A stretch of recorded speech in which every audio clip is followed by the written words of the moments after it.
네, 오늘 헛된 긍지를 버리고 순종으로 사명을 감당하자. 헛된 긍지를 버리고 순종으로 사명을 감당하자라는 제목으로 로마서 3장 1절에서 8절 말씀 함께 나누겠습니다. 1절 한번 보실까요? 그런즉 유대인의 나음이 무엇이며 할례의 유익이 무엇이냐라고 이제 묻습니다, 바울이. 그런데 여러분, 이제 로마서 1장은 이방인들이 죄인이다, 2장은 유대인도 죄인이다, 그래서 3장은 모두가 죄인이다, 이렇게 이제 흘러갑니다, 내용이. 그 중에 오늘 다루게 될 내용은 조금 더 이제 유대인에 대해서 한번 더 살펴보게 되는데요. 그럼 유대인의 나음이 뭐냐라고 묻습니다. 그 나음은 뭐 2절에 있습니다. 한번 보시겠습니까? 범사에 많으니 우선은 그들이 하나님의 말씀을 맡았음이니라. 아멘. 여러분, 이 유대인들은 하나님의 말씀을 맡았다는 거죠. 하나님의 말씀을 맡은 유익이 있고 동시에 또 할례를 받은 유익이 있습니다. 이 하나님의 말씀, 여기에 나와 있는 말씀, 이때 당시의 말씀은 구약을 얘기를 하는 거죠. 우리로 치면은 구약에 해당이 될 것이고, 그 구약의 내용의 핵심이 뭡니까? 이 이스라엘을 구원하시겠다는 하나님의 약속, 그 하나님의 약속이 초점이 맞춰져 있는 게 이 하나님의 말씀이죠. 그 말씀을 어떻게 되어 있다고요? 피스테우우, 헬라어로는 그렇게 표현되어 있는데요. 맡았다라는 걸, 맡았다, 이게 has been entrusted, 이렇게 된 게 맡겨졌다, 맡겨져 있다, 이렇게 되어 있는 겁니다. 그러면 하나님의 말씀을 맡았다라는 건 뭐겠습니까? 다르게 표현하면 하나님께서 맡기셨다라는 거예요. 근데 맡길 때는 신뢰감을 가지고 맡긴 거죠. 맡길 때는 어떤 목적이 있는 겁니다. 그러니까 어떤 목적을 위해서 맡긴 겁니다. 그래서 이렇게 맡겨준 것, 이거 자체가 뭐죠? 특권인 거죠. 여러분, 우리가 어떤 사명자도 그렇습니다만은 역할을 세울 때 가장 이 좋은 형태는 뭐죠? 그 사람을 신뢰하고 그 사람에게 권한을 주는 거죠. 그렇죠? 이게 위임이라는 겁니다. 근데 우리나라에는 조금, 제가 이제 리더십을 공부해 보시면 아실 텐데, 조금 이 위임이라는 게 오용돼 있는 게 있어요. 우리는 보통 위임을 어떤 형태로 하죠? 일하기 싫은 거. 그래서 권한은 주지 않고 잡다한 것만 나눠주는 거예요. 그걸 위임이라고 보통 생각을 한단 말이죠. 위임이 아닙니다. 그는 위임이 아니고 그냥 이 뭐라 그래야 되나?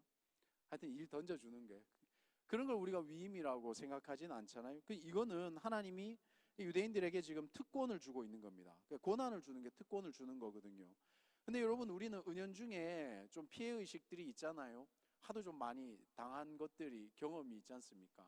그러니까 위임인 줄 알았는데 그냥 저 사람, 이 영화에서 뭐라 그러죠? 그 장동건이 했던 말 있잖아요. 내가 네 시다바리가. 이런 피해의식들이 있어가지고, 이거 그거 아닙니다. 이거는 뭐죠? 하나님이 특권을 주신 거예요. 무엇을 위해서 특권을 주신 겁니까? 이 무엇을 위해서, 이게 바로 미션이라는 거예요. 미션. 하나님이 유대인에게 사명을 주신 겁니다. 이 사명은 이사야 42장 6절, 49장 6절에 보면 그 사명의 내용이 나오는데, 특히 49장 6절 같은 경우엔 눈먼 자의 눈을 밝히고 갇힌 자를 이끌어내고 흑암에 앉은 자를 감방에서 나오게 하고, 이 뭡니까? 이게 우리가 받은 명령과 유사한데, 모든 민족을 주께로 돌아오게 하는 것, 이게 바로 유대인들의 말씀을 맡았다라는 것의 특권인 거죠. 우리가 특권 그러면 뭔가 좀 대단한 게 생겨야 될 거, 권한이 생겨야 될 것 같은데, 하나님이 우리에게 보여주시는 특권은 뭐냐? 유대인에게 보여주신 특권은 뭐냐? 사명을 주신 거예요. 모든 민족을 하나님께로 돌아오게 하는, 이게 바로 말씀을 맡은 자의 특권인 겁니다. 그런데 그걸 안 했기 때문에 지난주에 살펴봤듯이 하나님의 이름이 이방인 중에 모욕을 받게 되는 겁니다. 그걸 했었어야 했는데, 그래서 3절 보시면 어떤 자들이 믿지 아니하였으면 어찌하리요? 그 믿지 아니함이 하나님의 미쁘심을 패하겠느냐라고. 이 어떤 자는 누구겠어요? 유대인들을 얘기하겠죠. 유대인들이 믿지 아니하였으면 어떠하겠느냐? 이거는 말씀을 맡은 자들의 바로 불성실함을 지적하고 있는 겁니다. 근데 그 믿지 않음으로 인해서 하나님의 미쁘심을 패하겠느냐라는 질문이 던져지게 되는 거죠. 여러분, 하나님과 이런 질문을 던지게 되는 근본적인 원인이 뭐냐? 이해도가 부족하기 때문에 그렇습니다. 어떤 이해도가 부족하죠? 하나님과, 그리고 이 하나님의 성품과 하나님의 행동이 인간들에 의해서 된다라는 우리도 모르게 그런 착각이 있는 거죠. 그 이해도가 다른 거예요. 그렇습니까, 여러분? 하나님의 성품, 하나님의 행동이 우리 사람에 의해서 결정이 될까요? 아니다라는 거예요. 아니다. 그래서 4절에 보시면 그럴 수 없느니라 이렇게 표현이 되어 있는 거예요. 하나님의 성품, 하나님의 행동이 사람에 의해서 결정되어지는 것이 아닙니다. 거기에 대한 이해가 없기 때문에 이런 질문을 던지는 거예요. 그러면 사람들이 그렇게 믿지 않으면은, 믿지 않음으로 해서 하나님의 이 신실하심, 미쁘심이 없어지겠느냐라고 묻는데, 디모데후서 2장 13절에는 더 명확하게 말씀하시죠. 사람의 불성실함과 이 하나님의 미쁘심, 미쁘다라는 것은 믿을만하다 이런 거거든요. 다르게 표현하면 신실하다라는 거예요. 하나님의 불성실함과 하나님의 미쁘심은 실제로는 관계가 없다라는 게 이제 디모데후서의 말씀인 겁니다. 대조되고 있는 거죠. 그래서 4절 한번 보실까요? 그럴 수 없다. 사람은 다 거짓되되 오직 하나님은 참되시다 할지어다. 기록된 바 주께서 주의 말씀에 의롭다함을 얻으시고 판단받으실 때에 이기려 하심이라 함과 같으니라. 아멘입니다. 여러분 4절 한번 밑줄 칠 수 있으면 쳐보세요. 그럴 수 없다는 거예요. 그럴 수 없다. 하나님의 미쁘심이 사람에 의해서, 사람의 행동에 의해서 영향받을 수 없다는 거예요. 왜 그렇습니까? 사람은 다 거짓되기 때문에. 그리고 거기에 대조적으로 하나님은 어떠시다고요? 참되시기 때문에. 그러면서 기록된 바라는 것은 뭐죠? 말씀에 언급이 되었다는 거예요. 그게 지금 나오는 겁니다. 시편 51편 4절 말씀인데요. 주께서 주의 말씀에 의롭다함을 얻으시고 판단받으실 때에 이기려 하심이라고 되어 있어요. 이 표현이 조금 어렵죠. 한 번, 두 번 읽어서는 잘 이해가 안 될 것 같습니다. 그런데 결론적으로 그렇다는 거예요. 심판의 공정함에 있어서 하나님은 결국 의롭다함을 받는다라는 게 이 말씀의 요지입니다. 근데 이 말씀의 배경이 좀 필요해요. 시편 51편 4절은 어떤 내용이냐 하면 다윗이 밧세바를 범한 이후에 선지자 나단이 와서 그의 죄를 지적했을 때 그때 회개하는 장면, 그때 회개하는 내용이 지금 시 51편 4절의 고백인 겁니다. 그래서 그 나단의 책망을 받고 회개할 때 그때 다윗의 이 고백의 내용이 뭡니까? 다윗이 그 나단의 이 책망을 받으면서 깨달은 겁니다. 뭘 깨달은 거죠? 자신의 불의, 또 자신의 불성실, 이걸 깨달은 겁니다. 나단의 책망을 들을 때에. 그리고 또 어떤 걸 깨달았을까요? 나의 불의와 나의 불성실함으로는 내가 구원받을 수 없다라는 고백이 지금 시 51편의 내용인 거죠. 여러분, 하나님은 이런 다윗의 불성실함에도 불구하고, 다르게 표현하면 다윗의 불성실함을 이기시고 무엇을 증명하셨습니까? 스스로 의로움을 증명하시는 겁니다. 저나 여러분이나 이해도는 비슷하기 때문에 저도 이거 처음에 뭔 소리인지 잘 이해가 안 갔거든요. 다르게 표현하면 이렇게 되는 거예요. 다윗은 지금 고백하고 있는 겁니까? 고백하고 있는 겁니다. 뭐라고요? 하나님의 신실하심으로 자신을 회복시켜 달라고 고백하고 있는 거예요. 여러분, 다윗은 나단의 질책을 받으면서 뭐가 깨달아진 거죠? 나의 불성실이 깨달아진 겁니다. 그래서 뭐라고 고백하는 겁니까? 나에겐 구원의 근거가 없구나. 그러면 누구에게 구원의 근거가 있는 겁니까? 하나님의 신실하심. 하나님이 나를 지금 구원할 수 있다라는 거예요. 그게 지금 3절과 4절이 연결되는 겁니다. 결론적으로 하나님은 결코 사람에 의해서 영향을 받지 않으시는 분이다라는 게 이 시편의 고백인 겁니다. 사랑하는 여러분, 우리의 범죄함으로 하나님의 의로움이 더 드러나지 않는다라는 것을 제가 5절 이하에 다시 한 번 더 설명을 드리도록 하겠습니다. 5절 한번 보시겠습니까? 그러나 우리 불의가 하나님의 의를 드러나게 하면 무슨 말 하리요? 내가 사람의 말로 하는 대로 말하노니 진노를 내리시는 하나님이 불의하시냐? 아멘입니다. 여러분, 여기 우리 불의가 하나님의 의를 드러나게 하면 이렇게 되어 있죠. 이 표현은, 이거는 궤변이죠. 이건 하나의 궤변인 겁니다. 어떤 궤변이죠? 자신의 불의를 정당화시키는 궤변인 겁니다. 우리 불의가 하나님의 의를 드러낸다는 거예요. 여러분이 5절과 같은 이 궤변이 7절에도 나오고 8절에도 나옵니다. 그러니까 5절과 7절과 8절에 보면 이 이런 궤변을 늘어놓는 근본 원인이 뭐냐면 이 하나님에 대한 이해가 없기 때문에 그렇습니다. 하나님에 대한 이 하나님의 속성에 대한 이해가 없으실 때 이런 고백을 할 수 있게 되는 거죠. 그 뭡니까? 7절 6절 이하를 한번 보겠습니다. 결코 그렇지 아니하니라. 만일 그러하면 하나님께서 어찌 세상을 판단하시리요? 7절입니다. 그러나 나의 거짓말로 하나님의 참되심이 더 풍성하여 그의 영광이 되었다면 어찌 내가 죄인처럼 심판을 받으리요? 8절입니다. 또는 그러면 선을 이루기 위하여 악을 행하자 하지 않겠느냐? 어떤 이들이 이렇게 비방하여 우리가 이런 말을 한다고 하니 그들은 정죄받는 것이 마땅하니라. 자, 정리를 한번 해봅시다.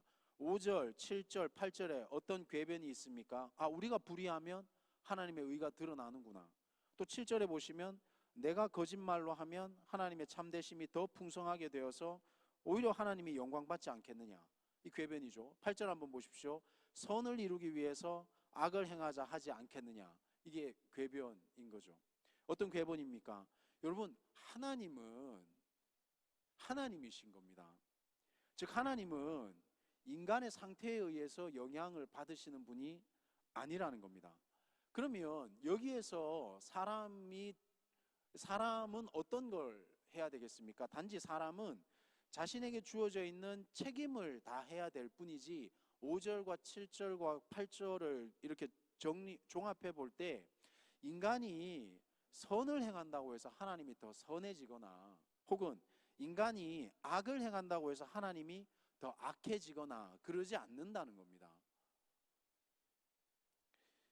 다르게 표현을 해보죠. 인간이 악할수록 하나님의 선하심이 더 명확해질 수는 있습니다. 그런데 인간이 악하다고 해서 하나님의 선하심이 더 커지거나 영향을 받는 건 아니라는 거죠. 그게 지금 5절과 7절과 8절에서 말씀하고 있는 내용인 겁니다.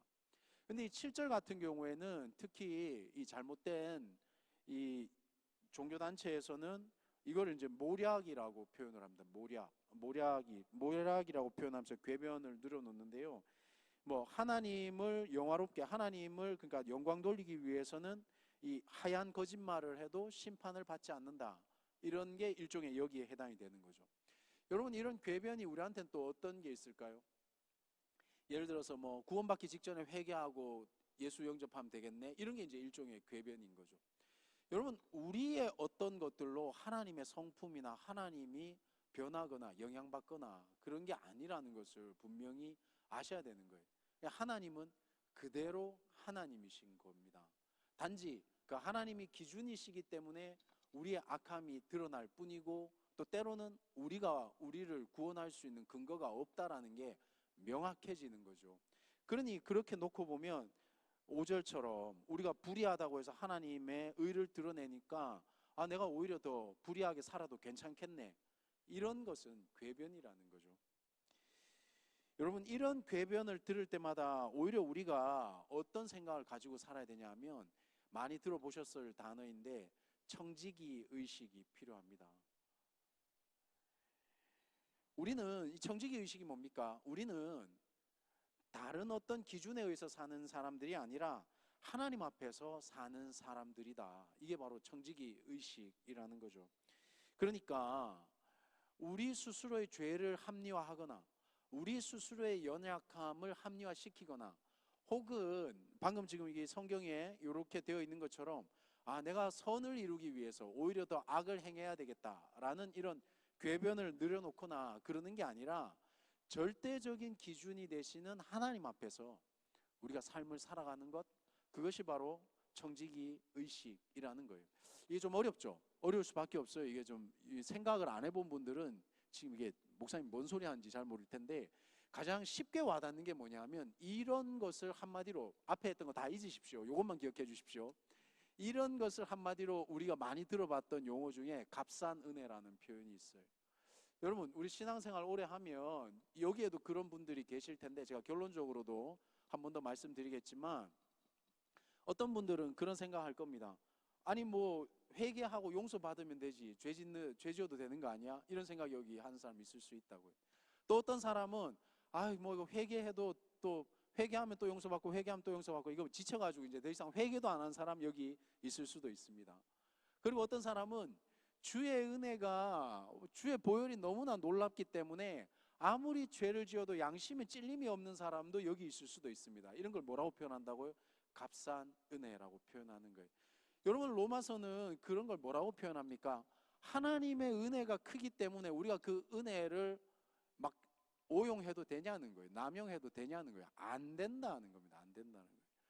부모님이 우리 때는 그랬는데 여러분 때도 그랬는지 잘 모르겠습니다만은 저는 뭐 그러진 못했는데 흔하게 이런 예화를 드는 게 뭐냐면 우리가 부모님 속여가지고 용돈 탈 때가 있지 않습니까? 근데 여러분 세대는 다 용돈 받는 세대였죠. 우리는 용돈이 없어서 거짓말을 해서 용돈을 받는 세대였는데 용돈을 받더라도 거짓말하는 친구들이 있는 것 같습니다. 그건 뭐죠?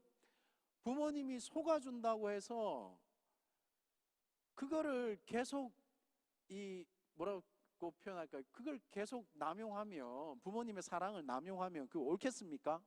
그런 걸 뭐라고 표현한다고요? 값싼 은혜라고 표현을 하는 겁니다. 여러분 또 이런 값싼 은혜는 어디에서 우리가 볼 수 있겠습니까? 하나님이 어디 계시냐? 제가 지난주 말씀드린 것 같아요. 야, 하나님 계시면 지금 한번 나타나 봐라. 이런 게 값싼 은혜라는 거예요. 왜요? 하나님 지금 우리의 죄에 대해서 참고 계신 거지 하나님이 무능하신 거 아니란 말이에요. 근데 이게 우리가 막 하나님이 안 보인다고 함부로 한단 말이에요. 그럼 이게 하나님이 나타나도 웃긴 거예요. 그렇지 않아요? 그렇지 않습니까? 이게 뭐 무슨 계급 사이는 아니지만 그래도 이게 좀 이게 뭐 이 레벨이 맞아야 이게 얘기를 하고 대화를 하는 거 아니에요? 예? 이게 좀 어느 정도 선에서는 우리 목자님들이 좀 처리해주고 이래야 될 때가 있지 않나요? 제가 일일이 다 나갈까요, 진짜?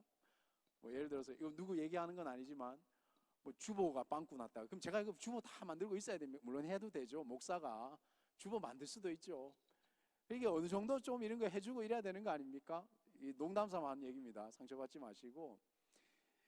여러분 하나님의 은혜가 크고 넓고 그냥 우리를 받아주신다 해가지고 모르는 거 아니란 말이에요. 그죠? 거기 앉아 있으면 안 보이실 것 같은데 이런 것 같아요. 우리 본당이 기가 막힙니다 진짜. 여기 앉으나 저 끝에 앉으나 얼굴은 똑같이 보여요. 제가 눈이 나빠서 잘 안 보이지 눈이 좀 좋은 분들은 다 보입니다. 근데 여러분 거기 앉아 있으니까 안 보일 것 같죠? 그래서 여러분이 거기서 막 딴 거 하시잖아요. 다 보입니다. 기가 막히게 설계되어 있어요. 이 본당이. 와, 이거 놀랍습니다. 진짜 여기 앉으나 얼굴 크기나 저기 앉으나 얼굴 크기 별 차이 없어요. 표정하고 다 보이거든요.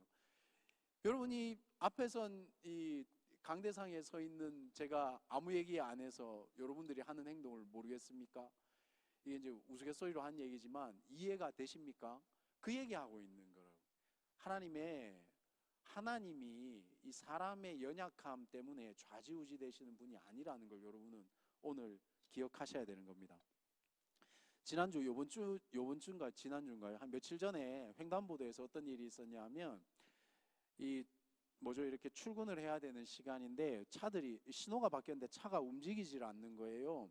그래서 왜 안 가지? 그래서 처음에는 그냥 이렇게 가만히 있다가 무슨 사고가 났나 싶어서 이렇게 보니까 할아버지 한 분이 이렇게 이제 손수레 같은 조그만 거 있잖아요. 이런 거 밀면서 지나가더라고요. 그러니까 횡단보도에 차들이 신호가 바뀌었음에도 불구하고 빵빵거리지 않고 이 수준 높은 우리 유천동 시민들은 전부 다 딱 서가지고 지나가시기를 기다리고 있었던 겁니다. 그래서 이거 얼마나 멋있습니까? 이 인간애가 막 발휘되는 장면 아닙니까? 할아버지가 이렇게 딱 마지막까지 지나가실 때까지 사람들이 차량이 막 이렇게 10여 대 이상 기다리고 있는 거예요. 그 장면을 딱 보고 어떤 분이 도우려고 여성분 한 분이 횡단보도에 이렇게 할아버지가 건너가니까 이제 돕겠다고 이렇게 오신 거죠. 그래서 만났습니다. 이거 많이 본 장면 아니에요? TV에서 아름다운 아직까지 우리나라는 살만하다 이런 거 아닙니까 이거? 그런데 이제 그 여성분이 딱 도우러 갔다가 이게 뭐지 그 차바퀴라서 소리는 못 들었는데 표정을 봐서는 핀잔을 들으셨어요. 아 여기서부터 이제 반전이죠. 예. 이 할아버지가 제가 볼 때 추측하건데 할아버지는 할아버지 페이스대로 걸어가고 싶은 거예요. 이게 이제 근데 이 여성분이 도우려고 하다가 이제 자기 페이스가 망가지니까 할아버지가 한 소리 하신 것 같아요. 그래서 여성분이 뒤로 이렇게 주춤주춤하면서 물러서는 거죠. 그래서 제가 이제 그 장면을 보면서 뭘 깨달았겠습니까, 여러분? 여러분은 무슨 생각이 드나요? 저는 이제 그 장면을 보면서 이런 생각이 들었죠. 아, 인생이 드라마가 아니구나. 이 반전 아닙니까, 이게? 저런 거 보면 이게 미담으로 나오고 이래야 되는데 미담이 안 되는 거예요. 여러분, 우리가 알고 있는 이 수많은 미담이라는 것은 사실은 그냥 수많은, 뭐라고 표현할까요? 민망한 사례들을 넘어서 한 게 우리한테 보여진 거죠. 우리가 보고 있는 대부분의 성공 사례들은, 수많은 실패 사례들은 드러나지 않고 그냥 우리한테는 좋은 사례 하나가 드러난 거예요. 근데 이게 패단이 뭡니까? 그게 전부 다인 것처럼, 모든 것을 대표하는 것처럼. 우리는 이제 국어 시간에 배웠잖아요. 이런 걸 뭐라고 합니까? 일반화, 성급한 일반화의 오류라고 표현하는 거 아닙니까? 그래서 제가 이제 이런 예를 드는 이유가 뭘까요? 여러분, 제가 여기서 우리가 질문을 하나 던지고 싶습니다. 그래서 세상이 우리가 생각하는 드라마와 같이 진행이 되지 않기 때문에 우리가 선을 행하기를 주저해야 되겠습니까? 선을 행하기를 말아야 되겠습니까? 내가 의도했던 결과대로 안 이루어졌기 때문에 우리가 해야 될 일들을 하지 않아야 되겠습니까? 제가 이렇게 얘기하니까 제 옆에 있던 사모가 그러더라고요. 지혜롭게 해야지. 그래서 역시 남자는 여자를 잘 만나야 됩니다. 그 생각은 못 해봤거든요. 지혜롭게 해야 됩니다. 지혜롭게. 그렇죠, 여러분?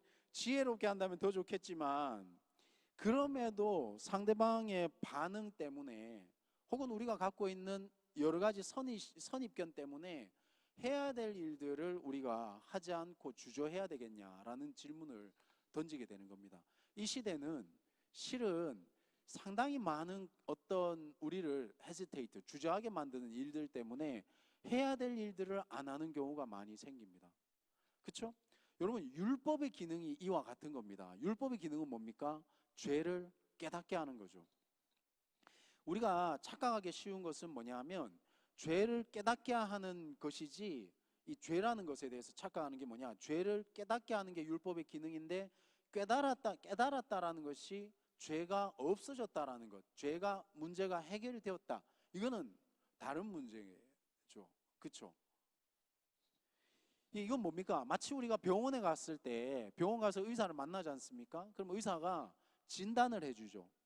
진단을 해준다는 것은 내게 병이 있다라는 것이 밝혀진 거 아닙니까? 근데 병이 해결이 됐나요? 해결이 안 됐죠. 그러니까 율법의 기능이 그런 거라는 거죠. 그런데 그 하나님의 말씀을 맡은 사람이 누굽니까? 유대인인 겁니다. 유대인의 과오는 뭡니까? 말씀을 맡은 거지 말씀대로 산 것도 아니고, 말씀을 맡았다 뿐이지 말씀이 주어진 그 미션, 그게 뭔지를 모르고 그것을 제대로 행하지 않았다라는 게 유대인의 과오라는 겁니다. 근데 이처럼 선을 행함을 아는 것과 선을 행하는 것은 분명히 다른 얘기인데도 불구하고,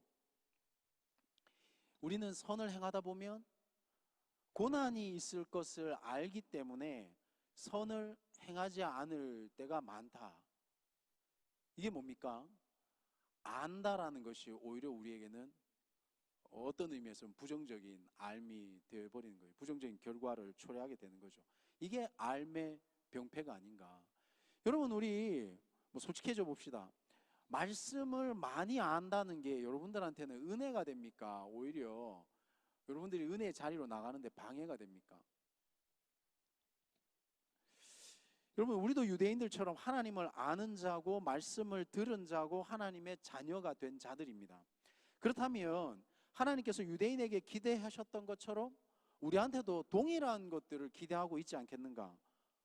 그렇다면 우리는 그 일을 해야 된 사람들인 겁니다. 그러니까 유대인은 하나님의 말씀을 맡았고, 그 말씀을 맡았다라는 증표로 뭘 받은 겁니까? 할례를 받은 겁니다. 그러니까 이사야 49장 6절에 보면 이렇게 되어 있어요. 들어보십시오. 내가 나의 종이 되어 야곱의 지파들을 일으키며 이스라엘 중에 보존된 자를 돌아오게 할 것은 매우 쉬운 일이라. 내가 또 너를 이방의 빛으로 삼아 나의 구원을 베풀어서 땅끝까지 이르게 하리라 하고 말씀하셨다. 아멘입니다. 여러분, 하나님은 그러니까 유대인들을 이방인의 뭘로 세우셨다고요? 빛이 되어서 그들에게 구원을 가져다 주라는 사명, 임무, 미션, 특권을 주신 거예요. 그런데 그들은 뭐가 있었던 겁니까? 내게 말씀이 왔다라는 그냥 헛된 긍지만 있었던 거죠. 특권에 취해서 정작 해야 될 일, 사명은 하지 않았다는 게 오늘 말씀인 겁니다. 그래서 여러분, 로마서 3장 3절에서 질책하는 내용이 바로 이 내용, 방금 설명드린 이 내용에 해당이 되는 겁니다.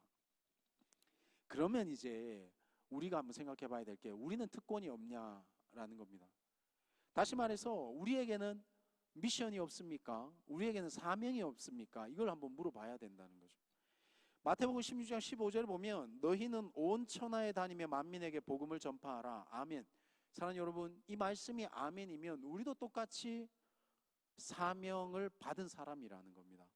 우리도 똑같이 사명이 주어진 겁니다. 유대인처럼. 그러면 우리는 뭘 해야 되겠습니까? 우리가 이 나눔이라든가 뭐 이렇게 뭐랄까 성경 공부라든가 혹은 설교 때 유대인들 우습게 여기지 않습니까? 그러면 우리가 우습게 여기는 그 유대인들처럼 불순종하는 것이 아니라 우리는 뭘 해야 되는 겁니까? 순종의 자리로 나아가야 되는 겁니다. 마태복음 16장 20절에 보면 제자들이 나가 두루 전파할새 주께서 함께 역사하사. 아멘. 사랑하는 여러분, 우리 삶에 하나님의 능력이 나타나는 방법은 헛된 긍지도 아니고 특권 의식도 아니고 신앙의 경력도 아니고 많이 배운 것도 아닙니다. 오늘 마태복음 16장 20절에 보니까 오직 순종할 때 그때 어떤 역사가 일어났습니까? 하나님의 역사를 눈으로 보게 되는 거죠. 사랑하는 여러분, 이 역사에 대한 우리의 선입견을 떨쳐버려야 되는 거예요. 우리는 너무나 쉽게 자본주의를 욕하거나 성공주의를 비방하면서 우리는 우리의 신앙의식은 거기에 오히려 매몰되어 있어요. 하나님의 역사를 보는 것이 항상 성공과 연결되는 게 있잖아요. 그렇죠? 그런데 성공처럼 안 보이는 역사들도 있다는 겁니다. 말씀을 듣기만 하고 몸이 움직이지 않으니까, 순종하지 않으니까 우리가 보지 못하는 게 뭡니까? 하나님의 역사인 겁니다. 하나님의 역사. 조금 가슴 아픈 얘기일 수는 있겠지만 그래도 이제 저와 제자 양육을 했던 분들은 거의 5개월 이상 저한테 좋지 않은 소리 들었으니까 이 정도는 아프지 않게 들을 줄로 믿습니다. 여러분, 이 제자 양육을 수료한 사람들은 지금 뭘 하고 있어야 되겠습니까? 제자 양육을 수료한 사람들은 지금 제자 양육의 자리에 있어야 합니다. 혹은 제자 양육에 합당한 삶을 지금 살고 있어야 되는 거예요. 만일에 그렇게 하지 않고 있으면은 여러분들은 성경 공부하고 끝난 거하고 별반 차이가 없는 거예요. 그러니까 교재만 바뀌고 삶의 수준도 형편도 달라진 것이 없고 지식만 늘어난 것, 그밖에 안 되는 겁니다. 이런 것들이 나중에 뭐가 되는 겁니까? 헛된 긍지가 되는 거예요. 제자 양육하자 그러면 제가 불과 2년 전, 3년 전에 제자 양육하자 그러면 19은 이렇게 배웠는데요, 들었는데요. 그러니까 그런 게 다 헛된 긍지라는 거예요. 결국은 지식 자랑밖에 하지 못한다. 순종의 자리에서는 보지 못하는데 배웠는데요, 들었는데요, 아는데요. 알고 들었고 배웠고 그 아무 필요도 없어요, 여러분. 우리가 소위 말해서 우리의 연약함이 조금만 드러나면 없죠, 사라지죠. 더 무서운 건 뭡니까? 순종하라고 하니까 자기가 좋아서 한 일들을 순종이라고 착각하는 사람들도 있어요. 이거 정말은 약도 없습니다, 그런 사람들은. 사랑하는 여러분, 우리도 특권을 받았다라는 것, 다르게 표현하면 우리도 권세를 받았다라는 것, 이것을 기억하셔야 되는 겁니다. 마태복음 28장 18절 이하에 하늘과 땅의 모든 권세를 내게 주셨으니 믿으시면 아멘입니다. 속으로 하셨죠? 우리 한번 입으로 한번 소리를 내보도록 하겠습니다. 사랑하는 여러분, 하늘과 땅의 모든 권세를 내게 주셨으니 믿으시면 아멘입니다. 아멘입니다. 여러분, 우리에게 뭘 주셨다고요? 권세를 주신 겁니다. 다르게 표현하면 특권을 주신 겁니다. 이 권세를 주신 목적, 이 권세를 주신, 이 특권을 주신 미션이 뭡니까? 그러므로 너희는 가서 모든 민족을 제자로 삼아 아버지와 아들과 성령의 이름으로 침례를 베풀고 내가 너희의 분부한 모든 것을 가르쳐 지키게 하라. 아멘. 권세를 주시고 특권을 주신 이유가 뭐냐? 미션이 있는데 그 미션이 뭐냐? 가서 제자를 삼으라는 거예요. 제자를 삼는 것이 우리에게 주어진 하나님이 권세를 주신, 특권을 주신. 유대인들도 똑같았던 거죠. 이방인의 빛이 되어서 그 빛을 전파하고 많은 이들로 하여금 하나님께 돌아오게 만드는 것. 근데 그걸 하지 않았던 거예요. 우리는 하나님의 말씀을 받은 사람들이다. 우리는 할례를 받은 사람이다. 거기만 머물러 있는 거죠. 우리는 뭐가 다릅니까? 우리도 특권을 받은 사람들이죠. 가서 제자를 삼으라고 말씀하시는 특권을 주셨단 말이에요. 그런데 특권을 받은 사람들이 순종의 자리로 가지 않으면 하나님의 역사하심을 보지 못하는 거죠. 보지 못하니까 결국에는 뭘 하는 거죠? 지식 자랑해야 되잖아요. 지식 자랑하는 게 제일 쉬운 게 뭐죠? 쟤는 뭐가 잘못됐고 여기는 뭐가 잘못됐고 우리는 뭐가 없고 저기는 뭐가 없고 비교하는 겁니다. 비교하는 거예요. 사랑하는 여러분, 우리도 특권 받은 사람들이며 해야 할 일들이 많은 사람들입니다. 그렇다면 유대인들이 특권에 취해서 사명을 감당하지 않은 모습을 우리는 반면교사 삼아야 되는 거죠. 그래서 나에게 주어진 권세를 가지고 주어진 사명에 순종하는 삶을 살아야 하는 것, 이게 우리에게 주어진 미션, 사명인 겁니다. 비록 우리의 현실은 조금 전에 예화를 들었던 것처럼 미담으로 채워지지 않을지라도 선을 행했는데 오히려 억울한 일을 당할 수 있겠죠. 그래도 우리는 사명을 감당해야 되는 겁니다. 그것을 성경은 억울하게 당하는 고난이라고 표현을 하는 겁니다. 내 고집대로 살다가 당하는 고난을 그것을 애매한 고난이라고 표현하고 하나님의 뜻에 순종하는 것을 억울한 고난이라고 표현하는 거죠. 여러분, 요 예화 하나만 들고 마치도록 하겠습니다. 최근에 제가 이렇게 뉴스를 보니까 어떤 무명 축구 선수가 자기가 이제 축구를 그만하는 것, 고별사를 갖다 자기 인스타인가 뭐 어디 SNS에다 올린 그 내용이 있습니다. 그대로 한번 제가 이렇게 적어봤습니다. 이 정도는 그냥 이렇게 워드 쳐서 붙여도 되는데 다 적어봤습니다. 한번 들어보십시오. K리그 개막하는 오늘 저는 프로 아마 총 18년 동안 이어온 축구 선수의 삶을 폐막하려 한다. 30쯤 되면 대충 압니다. 세상에는 간절히 원해도 이루어지지 않는 것이 있다는 것을요. 포기하지 않고 끝내 쟁취하는 것도 훌륭한 일이지만 훌륭함만이 삶의 정답이 아니기에 한치의 미련 없이 떠나본다. 저의 축구 인생은 완벽하지도 위대하지도 아주 훌륭하지도 않았지만 정정당당하게 성실히 땀 흘려 노력하는 사람이 대접받는 멋진 세계에서 멋진 사람들과 함께 호흡하며 내 삶의 자부심을 가지고 살아온 사실 하나만으로도 충분히 만족한다. 오히려 언젠가부터 느꼈던 저보다 열정 있고 성실한 후배들의 자리를 빼앗고 있다는 자기 비하의 감정을 느끼지 않을 수 있어 속이 후련하다. 적어도 추한 선배는 되지 않겠다는 스스로의 약속 하나는 지키고 그만두는 것 같아 다행이기도 하다라고 했습니다. 이 친구가 누구냐 하면 친구죠. 저하고만 20살 차이 나니까. 동생이네. 축구 인생 대부분을 2부 리그에서 뛴 골키퍼 임민혁 선수라는 거예요. 그래서 이 글을 보고 대부분의 일종의 몇 년 전에도 드라마가 있었잖아요. 미생 아닙니까? 이 미생 같은 인생들이 다 막 찬사를 보내는 거예요. 그래서 이 선수가 깜짝 놀란 거예요. 왜 이런 반응이 갑자기 내게 오지? 사랑하는 여러분, 말씀을 정리하도록 하겠습니다. 우리에게는 특권이 있습니다. 그것은 사명을 감당하라고 주신 것입니다. 성공하라고요? 아니면 출세하라고요? 아니면 부자 되라고요? 그렇게 하기에는 해석 안 되는 일들이 너무 많아요. 뭐 제 속마음은 이름을 거론하고 싶지만 이름을 거론하지 않겠고, 이제 제자훈련 받았던 이제 저와 함께했던 어떤 지체 한 명은 같이 이제 취업을 놓고 기도하다가 취업해서 또 이렇게 지금은 또 계속해서 그 일을 하고 있는데요. 우리는 취업을 놓고 기도하지만 실제로 취업이 돼서 그 자리에 가면 내가 예상하지 않았던 수많은 이상한 일들과 사람들과 사건들과 이게 우리를 기다리고 있죠. 근데 잊어버려요. 취업되기 직전에 나의 간절함은 사라지고 내 눈앞에 보이는 것들, 그것이 내가 기도했던 모든 제목들을 좌절시켜 버린단 말이에요.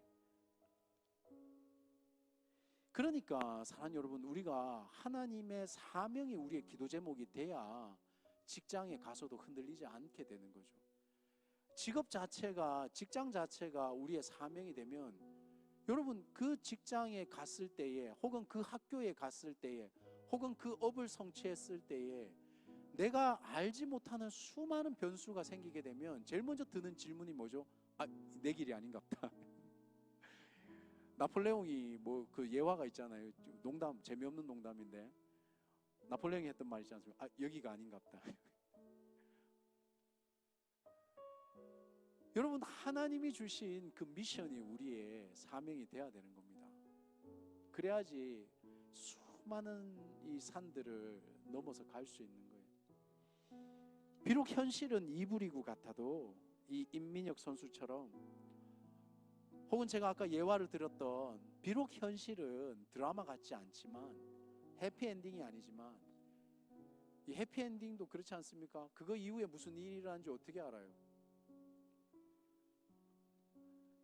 그래도 저는 이 임민혁 선수처럼 우리에게 요구되는 자세는 당당함을 잃지 않는 것. 어떻게 해야 그게 가능하겠습니까? 사명을 감당하는 우리는 그 누구에게도 판단받거나 위축되는 인생이 아니라는 것. 그러면 누구한테 판단을 받아야 됩니까? 하나님이시죠. 하나님인 겁니다. 그러니까 하나님 앞에서 우리가 살아간다면, 또 살아가야 되겠죠. 하나님 앞에서 살아간다면, 사는 여러분, 우리가 마지막에는 하나님께서 칭찬하시지 않겠습니까? 우리도 특권 받은 사람이라는 걸 잊으시면 안 됩니다. 그런데 그 사명을 감당하는 자리가 어렵잖아요. 그렇죠? 신앙도 마찬가지고 삶의 자리도 마찬가지입니다. 만만치 않잖아요.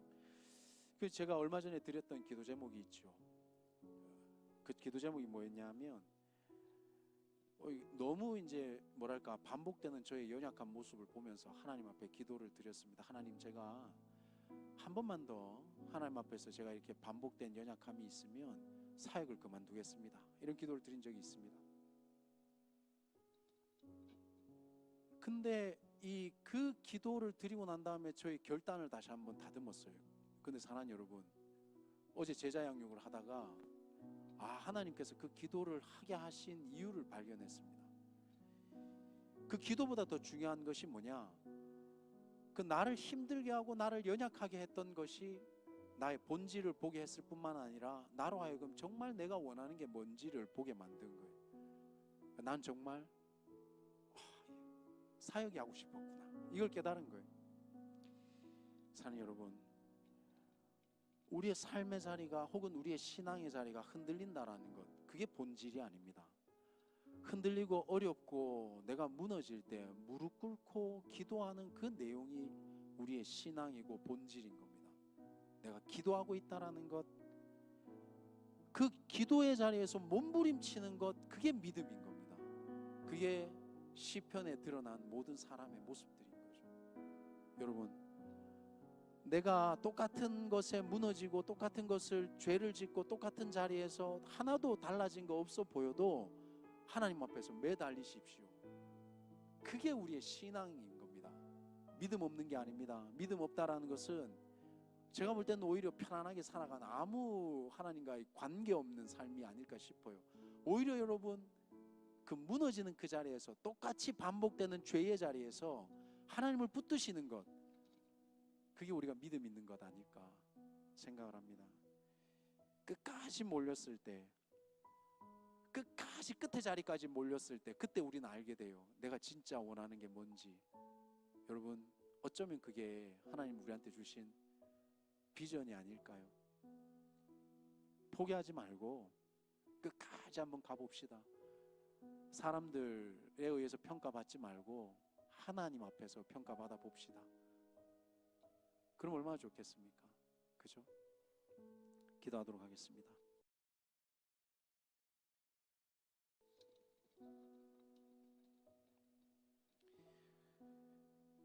살아계신 주님, 우리가 잊지 않기를 소원합니다. 하나님께서 우리에게 특권을 주셨습니다. 하나님, 우리는 너무나 쉽게 남을 판단하고 또 때로는 오늘 말씀처럼 유대인들을 판단합니다. 그러나 주님, 이 판단보다도 우리가 깨달아야 될 것은 나에게도 똑같이 특권과 사명을 주셨구나. 하나님께서 나에게 하기를 원하시는 일이 있구나.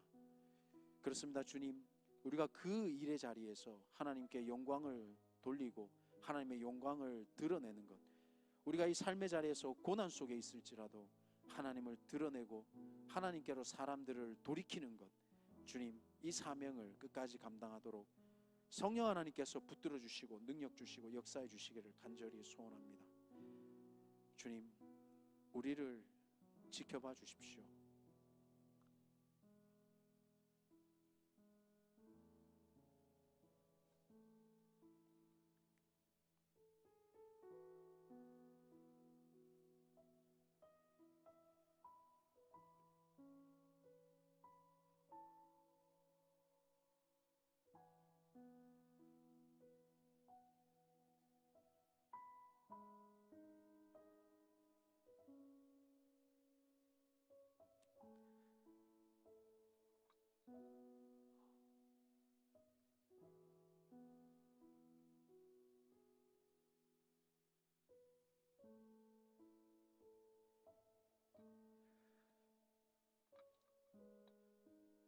주님,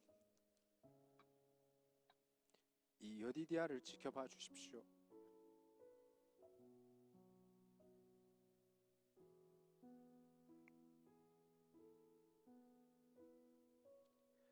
우리가 하나님의 일을 감당하겠습니다.